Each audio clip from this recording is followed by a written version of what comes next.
আজকে প্রথম রোজার দিন সকালবেলা ছাদে পানি দিতে আসলাম। এই যে আমার ছাদ বাগানে কত সুন্দর সুন্দর বেগুন ধরছে দেখেন।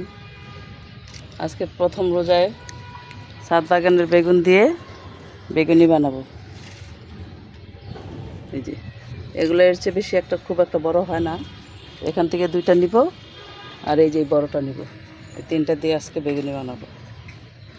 আর এই চারটা থাকবে। বিসমিল্লাহ বলে এটা সিঁড়ি। বিসমিল্লাহ। এই যে কত সুন্দর বেগুন। বেগুনটা বেশি কালো বেগুন, আর এগুলো হচ্ছে বেগুনি বেগুন। এই যে একটা,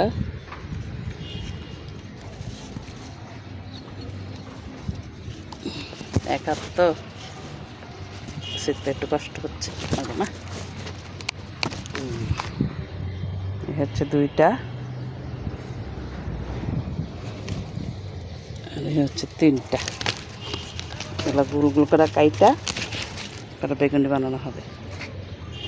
আর আমার ধনিয়া পাতা গাছ বীজ রাখছি, দেখছেন এর কি সুন্দর ধনিয়া হয়েছে। এগুলো পাকলে আবার এগুলোই লাগাবো। এই যে কত সুন্দর। আর বেগুন গাছে এই চারটা বেগুন থাকলো, এই তিনটা না তিনটা আছে, তিনটা ছিঁড়ছে, তিনটা আছে। এই যে এক গাছে তিনটা রয়েছে। মাঝে মাঝে দুই চারটা করে তিনটা করে নেই। আর নিব যে এখান থেকে ধনিয়া পাতা। আমি রমজানের জন্যই বেশি শখ করে ধনিয়া পাতা লাগাই। এই যে কত সুন্দর হয়েছে দেখছেন। আমার যে একটা কুমড়া পচা গেছিলো না, ওই কুমড়া পচাটা কুমড়াটা এই মাটির মাঝখানে দিছি। প্রথম মাটি দিছি, তারপর কুমড়া পচা দিছি, তারপর মাটি দিছি, তারপর এগুলো লাগাইছি। সেজন্য সার ভালো পাইছে।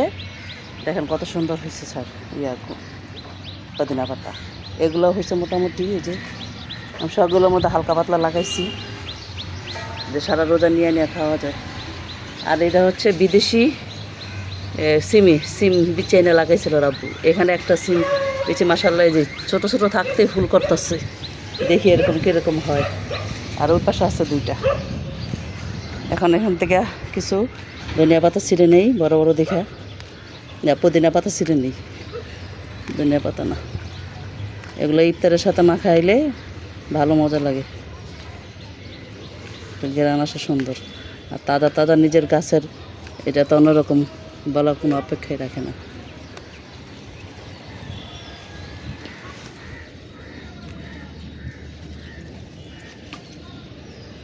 আপনারা যারা তাজা তাজা খাইতে চান, ছাদ বাগানে যতটুকু জায়গা থাকে টপের মধ্যে লাগানোর চেষ্টা করবেন, সেটা অন্যরকম স্বাদ।